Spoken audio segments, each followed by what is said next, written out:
3 محرم الحرام 61 ہجری۔ امام حسین علیہ السلام کا قافلہ کربلا میں اتر چکا تھا۔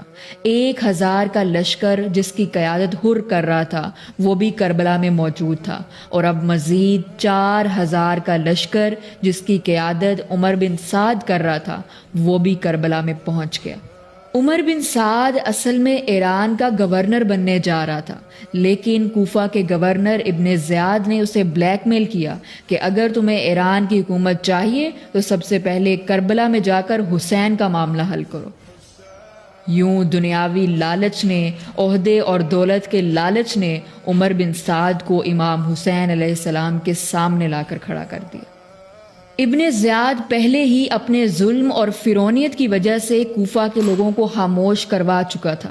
عمر بن سعد جو کہ خود جنگ سے بچنا چاہتا تھا، اس نے کوفہ کے بڑے سرداروں کو بلایا جنہوں نے امام حسین علیہ السلام کو خط لکھے تھے، اور ان سے یہ کہا کہ تم لوگ امام حسین علیہ السلام سے جا کر بات کرو۔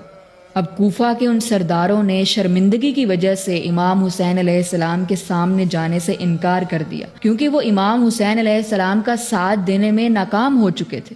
پھر عمر بن سعد نے ایک قاصد کو بھیجا کہ وہ جا کر امام حسین علیہ السلام سے پوچھے کہ وہ کیا چاہتے ہیں۔ جب قاصد نے امام حسین علیہ السلام سے ان کا وہاں آنے کا مقصد پوچھا تو امام حسین علیہ السلام نے بالکل کلیئر بتایا کہ مجھے تمہارے ہی شہر کے لوگوں نے خطوط بھیج کر یہاں بلایا ہے، اگر اب تم لوگوں نے اپنا فیصلہ بدل لیا ہے تو ٹھیک ہے، میں واپس چلا جاتا ہوں۔ عمر بن سعد نے ابن زیاد کو یہ خط لکھا کہ حسین جنگ نہیں کرنا چاہتا، لہٰذا معاملہ یہیں ختم کرو۔ مگر یزیدی حکومت کو کوئی امن پسند حل نہیں چاہیے تھا، ان کو تو چاہیے تھا امام حسین علیہ السلام کا انکنڈیشنل سرنڈر اور یزید کی بیعت۔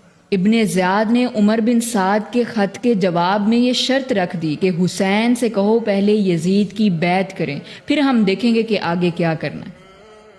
3 محرم کے دن یہ بالکل کلیئر ہو گیا کہ ایک طرف فاسق حکومت تھی اور دوسری طرف امام حسین علیہ السلام اللہ کے قانون کا پرچم لیے کھڑے تھے۔